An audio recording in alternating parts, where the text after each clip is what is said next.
From the Major Label Debut Podcast Network, this is your MLD News. I'm Graham Wright. It's your MLD News Record Club, which this is only the second one, so we haven't determined whether it is your MLD News or if it is your MLD Record Club. The nomenclature of the various subpods we've created is a living thing. This is all a living document, and joining me to live it up, as always, is Major Label Debut producer John Paul Bullock. What are we calling this, John Paul?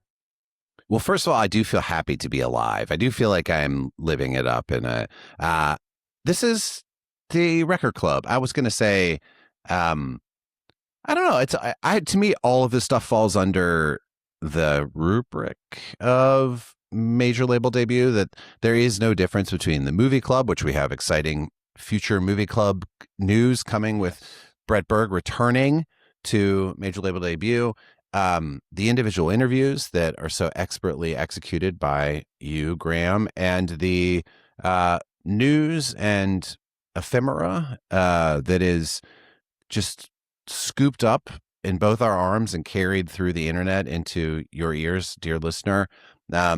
So I don't know. I like Record Club. I like Major Label Debut : Record Club, or Dash Record Club. What do you like? Dash Record Club, semicolon Record Club. Yes. One of those alt code things where it's like an interesting sort of like starburst Record Club. Well, this week's record does now have a news hook. Unexpectedly to us, the universe has once again aligned to bring Major Label Debut into the center of the discourse, because of course this week we're talking about Charli XCX's soundtrack album for the Emerald Fennell adaptation of Withering Heights, starring Margot Robbie and Jacob Elordi. It's listed on Charli's Wikipedia in a separate section from albums, but it seems to be essentially an album. It's like, maybe it's a long EP. It's got some interludes. It's a really interesting collection of songs and music that is, it's sounds totally different from her last record. It sounds cinematic in many ways, but it's vocal music. It's not a Johnny Greenwood score. And I was really excited to dig into it. I don't have much of a relationship with Charli other than you playing me various of her singles in your car over the years and urging me to dive in deeper. And for one reason or another, I never did. Parenthetically, I listened to Brat this morning for the first time. So it's a Brat spring for Graham Wright. That's right. That is whoa. I didn't even recognize any of the songs. So they hadn't even crossed my desk in Brat's summer. I had my own summer in 2024. I was having Tokyo Police Club summer. It was a different energy. It was not very bratty. I just don't understand how you escaped it. Like, it was so everywhere for forever. Wow. Good for you. What did you think about Brat? Let's get a capsule review from you real quick. I thought it was great. I think we should have another summer about it. I loved it. I guess by way of prefacing my point of view on this entire thing, I went through a big listening to top 40 pop music phase like 10 years ago when Tokyo was making Force Field. We all really felt like we had an obligation to be up on all the latest music so that we could incorporate it into our, influence base. And I spent a lot of time then listening to what at the time was like Katy Perry and Taylor Swift and that realm. And then I listened to so much that I just felt like I needed to knee-jerk back all the way in the other direction to sort of like obtuse indie rock. And I never went back. I so thoroughly stepped away from the mainstream that, as I just said, I never heard Brat during its own titular summer. And so I just like missed the whole Charli thing, and I missed what was happening in general. And for whatever reason, whatever grocery stores I go to don't play pop music, so I just don't hear it. And it was really fun and refreshing and eye-opening to just like step back into it in the middle of an entire new phase and have to just take it as it was. I have no idea of the development towards it. I haven't listened to the preceding 6 Charli XCX records. It's just like, what does it sound like now? And I always find that to be a pretty interesting way to listen to music that gets talked about so much as part of the culture and in context. And, it's hard to find writing about the Charli record that doesn't place it very specifically in like the cultural firmament of the moment. And it was fun to hear it absent all of that. Wow. Well, if you're allowing me to do this, I'm going to make you a Charli playlist. But Yeah, please. the the two records that previous to Brat are also excellent in very different ways, but firmly in the kind of like hyper pop PC music, which was the label and sort of her primary collaborator, producer on a lot of that stuff. Although she worked with all these different people, had all these incredible guests. It's worth digging into, and I'm so glad that you're on the Charli train these days. I did think it's significant too that this was what she chose to put out into the world immediately following her big cultural moment, and Brat to me is so specific. Like clearly a lot of the songs are about her relationships with individual people in a way that she wanted her fan base to read into it, and she was really engaged with like a kind of meta conversation through social media and through these individual songs with other artists. And then when you get to this record, the soundtrack to Emerald Fennell's movie, it's really her engaging, I think, with really a handful of artists in a one larger piece of art in a specific way, which I think is an evolution and something that is important for her to have done. And also, as she is becoming a movie star, she's going to be in like 10 movies. She's in the Faces of Death movie that's about to come out. She's she had her own film version of what a comedic take on her experience during Brat Summer that's already come out and sort of come and gone.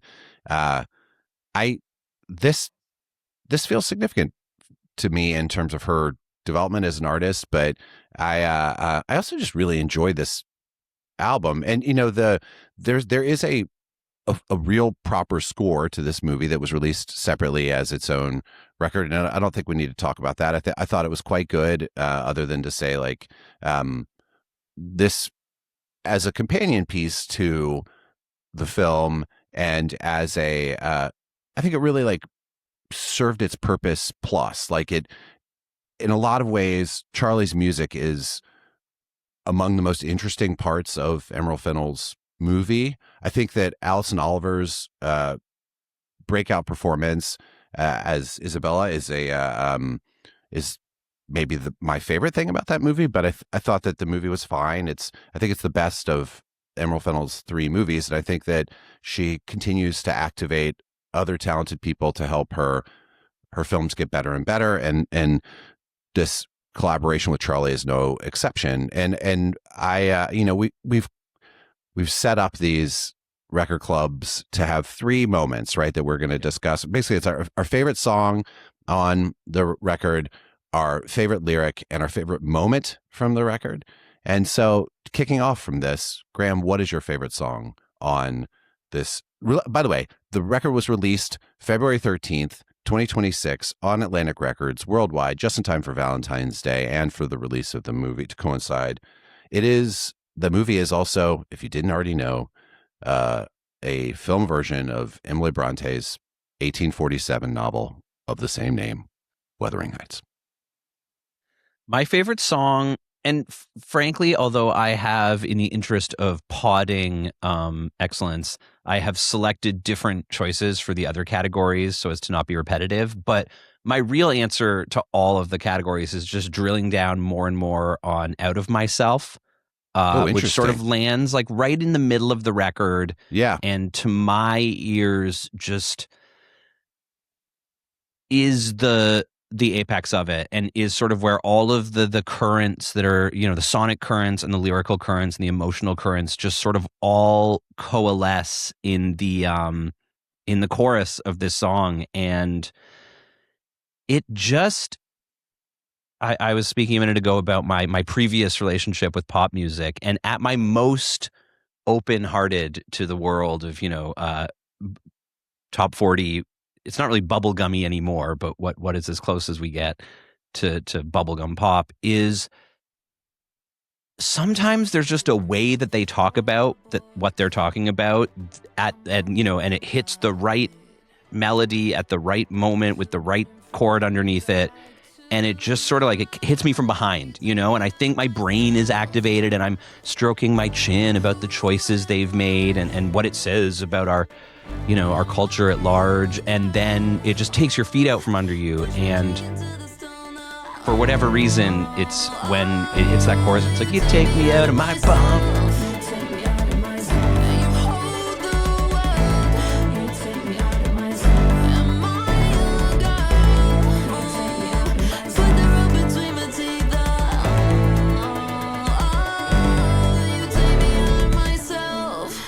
It just really worked on me, and it hasn't left my head really since I really dug into the album like a couple weeks ago, and it's still rattling. I'll wake up in the middle of the night and it's like the first thing that's just rattling around in my brain. I think it's beautiful. At the same time, I'm really frustrated by it because I keep waiting for the song to achieve liftoff, and it never does, and I can't decide if I wish it did or if the fact that it doesn't is what keeps drawing me back to it. I was listening to the new Harry Styles record, which I don't think we're going to record club it. My capsule review is okay. But one thing that Harry or his producers definitely understand is that you got to let the songs loose at some point. And there comes a moment when it's time to have the drop and have the dance. And I just wanted and still want out of myself to get there, and just when I thought it was going to, instead it ends, and that is beguiling to me.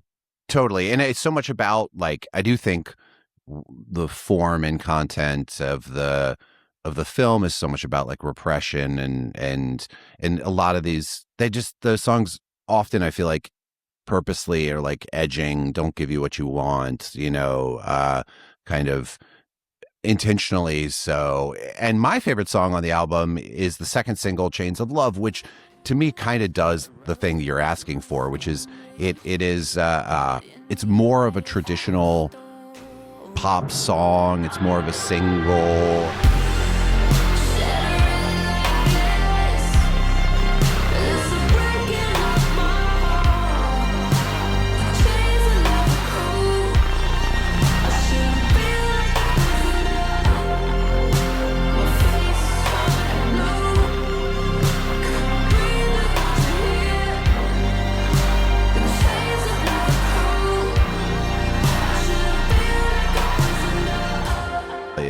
I guess the second single, right behind the John Cale one, which I'll talk about in a moment. But it could have been a more down tempo number on any of her more recent releases, and straddles the space between pop songwriting and making music for films and TV, which is sort of emblematic or what this whole project was for her. Is proof of her ability to do anything, and her and so it's funny that I do think you're exactly right in your reading that so many of these songs don't ever reach that climactic moment, and in a way I do think that's probably pretty useful in terms of integrating them into the film, where they don't draw as much attention to themselves. They're not needle drop music moments, even though clearly as soon as you hear Charli's voice against the background of these beautiful actors and cinematic photography, that's a plus up or a kind of enhanced moment. But I think if these had been more like regular pop music, that it would have been harder to use them in the actual movie. Yeah, and dropping a song off Brat into the middle of Wuthering Heights, I mean, well, that's also a valid way to do it, would have had a very different, semiotic valence than these songs, which are closer and are arranged in a way that is reminiscent of, a traditional cinema score. There's a lot of lush string arrangements and beautiful, interesting chords and harmonies that again, like ties the whole thing together and does make it feel very recordy, even though I'm sure just the speed with which it was created procedurally, there probably are a few songs on it that were considered for previous releases or were worked on at other times, maybe like Chains of Love. And I don't know, it's as a unified document, I thought it really worked nicely. And that sort of like having one foot in the world of pop record and one foot in the world of movie score, sometimes that sucks, but this time I thought it really worked. Agree wholeheartedly. And for me, like my favorite lyric in this thing is the very first lyric in the entire album, which is that, like, I'm gonna die in this house. I think I'm gonna die in this house. I think I'm gonna die in this house. I think I'm gonna die in this house.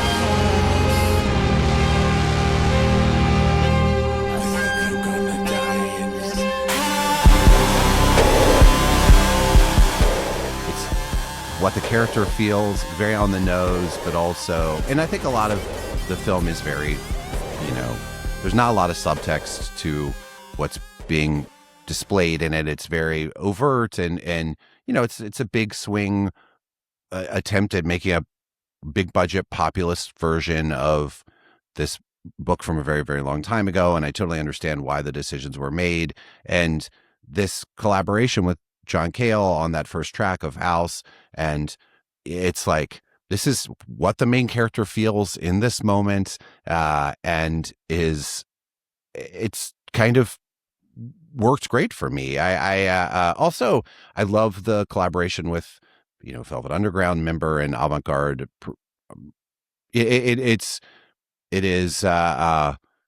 also hedging your bets a little bit about okay, I'm doing this thing that's kind of obviously commercial. I wouldn't say crass because I don't think it is. I think it was a very sophisticated choice. But then you're like, also, I'm going to bring in this very cool guy from the past to make sure that, like, by association, we understand that, again, like we were talking about with Brad, there are layers of conversation being had between her and her audience, her and the filmmaker, her and John Cale, like all the other people that contributed to the songwriting and production of these songs. Which we'll get to in a minute. But for you, what was your favorite lyric in the? Well, speaking of what you're speaking of, I actually landed. I got to say that in general, the lyrics weren't my favorite part of the record. I thought they did exactly what they needed to do, and I never wished they were otherwise. And I never found them distracting. I never found them distractingly bad, nor did I find them distractingly good, for the most part. But I did really think that You're Gonna Love Me Like I'm Already Dead, which is on the song Eyes of the World. I let the fire rush straight to my head. Sabotage to prove I meant what I said. You're gonna love me like I'm already dead. Fragments of myself reflect. See you watching them while I get ahead. I know you love me like I'm already dead. That's a good line. I get it. I think everyone, it clearly communicates several sort of layers of emotion at the same time, and especially when you're talking about repression and forbidden love and the distance between people adds a whole other set of sensations to those words.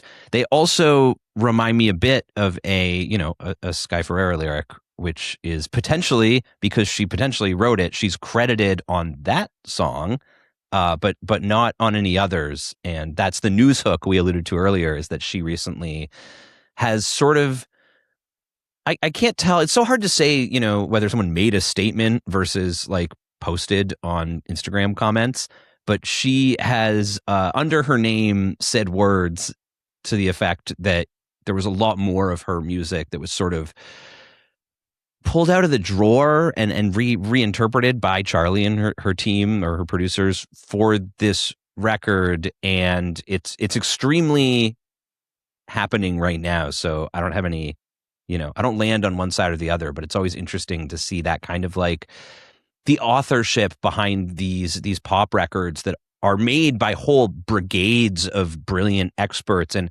often these songs do go through, this such and such a person was going to record it, but then like Beyonce it never made the record. So then it languished for 8 years, and then someone else brought it out of the drawer, and now it's a hit. And you don't usually, that's not obviously, they don't publicize that for a reason, but it's always interesting to hear about it. Well, it's funny.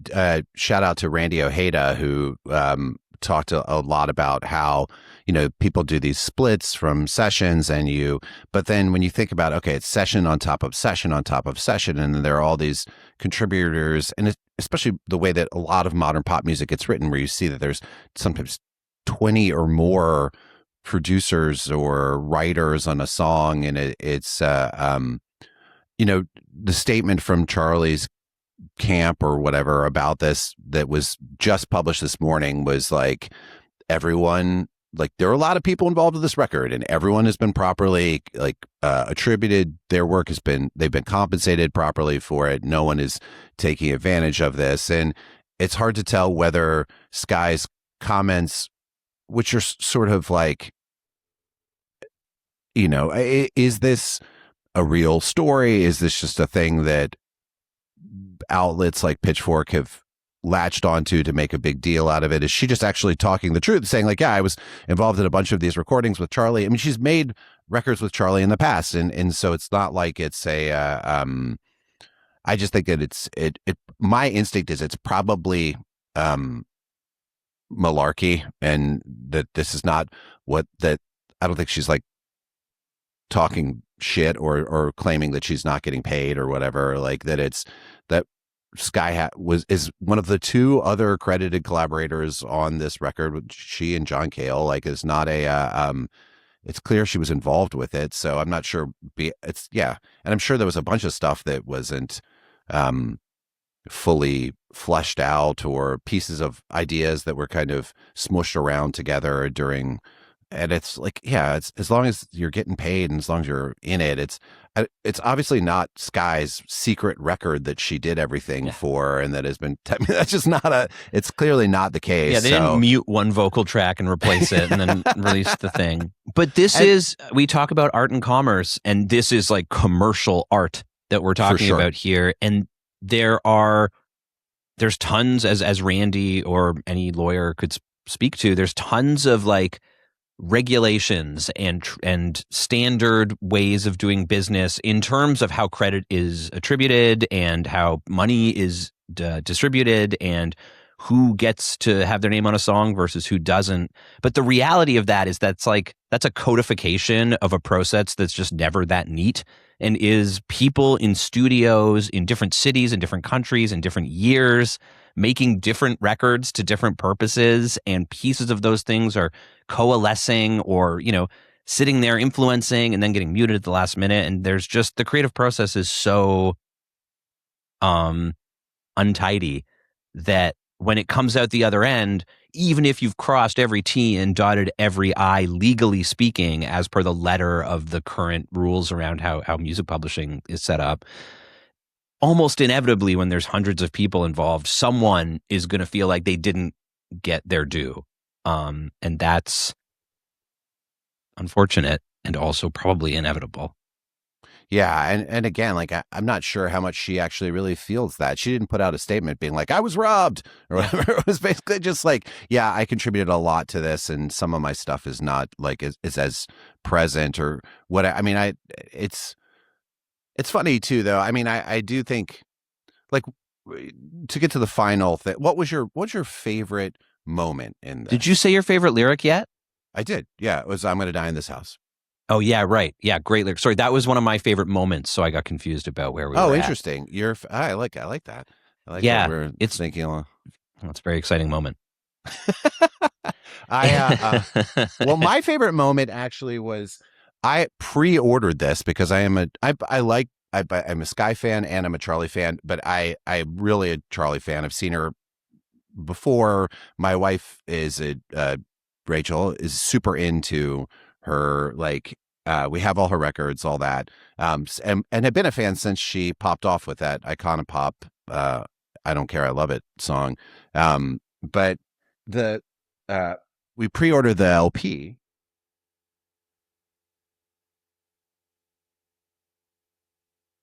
and it came with this like beautiful. It came wrapped in a ribbon, and when I opened the record, it had a signed little number thing from someone, probably not Charli, but a human signed it. And then I got, for the first time, saw the actual vinyl in the light. It's beautiful. And it's just gorgeous green, like emerald smoke color to it. And it's just a glorious object. I was so glad to get this, and it has been on my turntable, and every time I pull it out of its sleeve is right in front of the window, and I get the light coming through it, and just a really well executed piece of media. Like, everything about the experience of opening the packaging and listening to the record for the first time provided me with this great no, I felt like the expense now, I bought the new Strokes record this morning online, $45 for an LP that's and I was going to buy it anyway, but that's a lot of money. And if it's just a LP that's coming in the mail or whatever, like, I want to have a kind of a moment with it when it arrives. So I think this record really did provide that for me, and it's a good reason to seek out a physical copy of it, because I think there are a bunch of different color variants and all sorts of things, but this one particularly delivered on the promise of a bit of drama. It's beautiful. I'm still struck by I got to see, if anyone's listening only, you're missing out on the sunlight streaming through the windows through the beautiful emerald smoke vinyl. Now, did you say your moment was your favorite moment getting the record? My favorite moment was opening the packaging and then untying the ribbon and finding the little card inside, and having there's a series of surprises that led to me dropping it onto the turntable for the first time, and then getting what is my favorite lyric immediately. I'm gonna die in this house, and then I was locked into it. I open it and then immediately listened to the whole thing start to finish, and it was one of that's a feeling.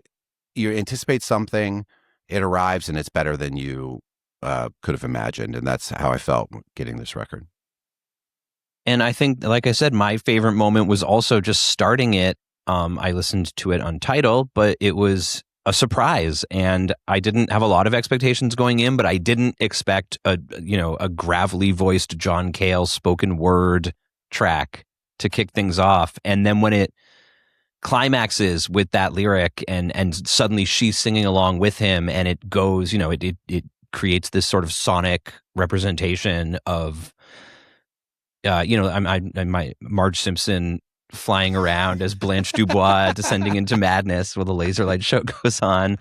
That was definitely not what I was expecting, and I just was excited and reoriented by it, and that's what makes it feel like a record to me. It really seems to make a statement, and it seems to be thoughtfully put together and sequenced. And I was really rewarded by listening to it. We didn't even talk about My Reminder, which is sort of buried at the end of the record. And when I guess I had never heard it before, but when it came on, I felt certain that it must have been a re-recording of an old song of hers or something, because it felt so familiar and so welcome to be there. And instead, it was just new. You're always my reminder of where I started from. You're always my reminder. I'll never prove you wrong. I cannot wait to send you this Charli mix. I'm gonna curate something great for you. But yeah, her, especially the last two records right before Brat, I feel like you should just throw them on and melt all over them. I think they've been lovely additions to my life. And I think this album's definitely worth getting. It's definitely worth digging into. If you're Charli curious? Are you or interested in film music? It's a unique addition to both her catalog and to the grand tradition of pop stars contributing music to Hollywood film. So I highly recommend it. Yep, and it's it's easy to enjoy it, but it's also, if you want to get your brain going on, the collision of this music with the film, with this, almost 200-year-old novel, and the evolution of sexual mores and gender norms. And notably, this is a creative project on every layer, authored by women. And, that's increasingly common, but still just really exciting to a lightning bolt through history that's sort of touching every moment in between. And it feels like that in the music too. And there is sort of like it's pregnant with meaning. And I felt that even more than I thought about it, which is also really refreshing for me. So yeah, it really just works on every level. I think if you had told me we were going to do a dry cleaning record and a Charli soundtrack record, I definitely would have assumed the dry cleaning one would mean more to me. But I honestly found myself going back to this one much more naturally than the dry cleaning one. And it hit me closer to my heart and farther from my brain. And I was really happy to have that experience again. And I think it maybe got me a little more interested in getting back on the pop music train. Well, the next one that I've proposed, and I hope you agree to do it, is one that you're going to have to seek out in its physical form because it has not been released to streaming services at all. And in a groundbreaking way, I think broke the top 5 of the Billboard Top 200 as a vinyl only release 2 weeks ago. I think now is the new Sturgill Simpson performing as Johnny Blue Sky's album Mutiny After Midnight, which I've already listened to more than I listened to both the dry cleaning record and this Charli record. I'm really excited to talk with you about it, as it's a another unique kind of hybrid of styles, and I think an evolution for him as a performer. And I don't know how familiar you are with this kind of brand of contemporary country music, but it's I think it's one of the most exciting albums I've heard in a really long time, and it goes all over the place, and there's these are 3 wildly different things that we've chosen so far.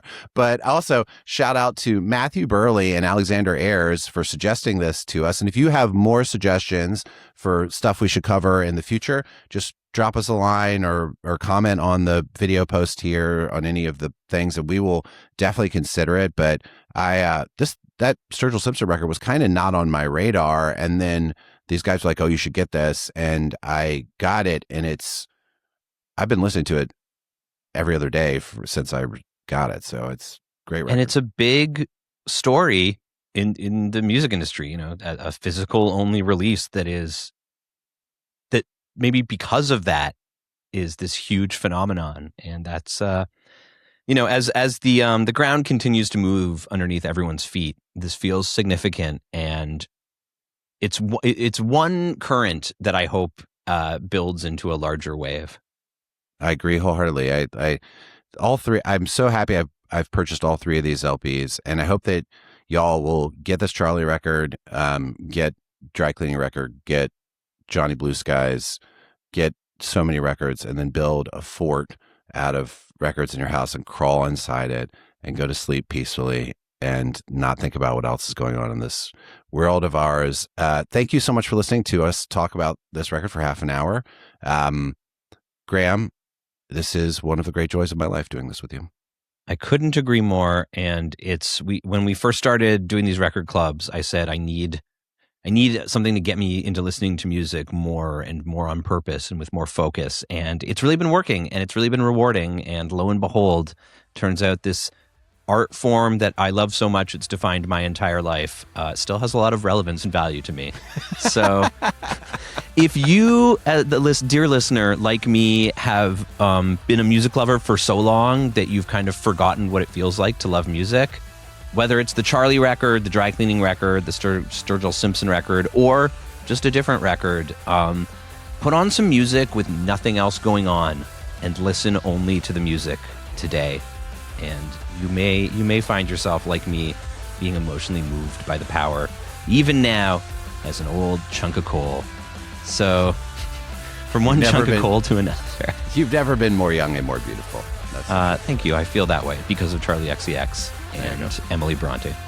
That's all for this week's major label debut news: Record Club, The Reckoning Final Part 2, coming to IMAX. Record Club forever. Forever, never baby. stopping. The show, as always, is produced by my close friend and fellow Record Clubbeteer, John Paul Bullock. John Paul, thanks one more time. Thank you, Graham. Also produced by Josh Hook. Somehow, amidst his 1,000 other responsibilities, Josh still finds time to hone these episodes to perfection. Josh, we can't thank you enough. Our brother, we love you too. Hi, Josh. Theme music by Greg Alsop. He's a great guy. I recently saw a video of him playing guest bongos on a cover of You Can Call Me Al with Canadian cover band greats Dwayne Gretzky. And I thought to myself, God damn, it's great to see Greg Alsop behind the drums again. Hi, Greg. That's it. That's the credits. That's the show. Please find us on the internet and engage with us. And, the same thing I say at the end of every episode. Bye-bye. Major Label Debut will return with more tales, news, reviews, and thoughts from the intersection of art and commerce. Bye-bye.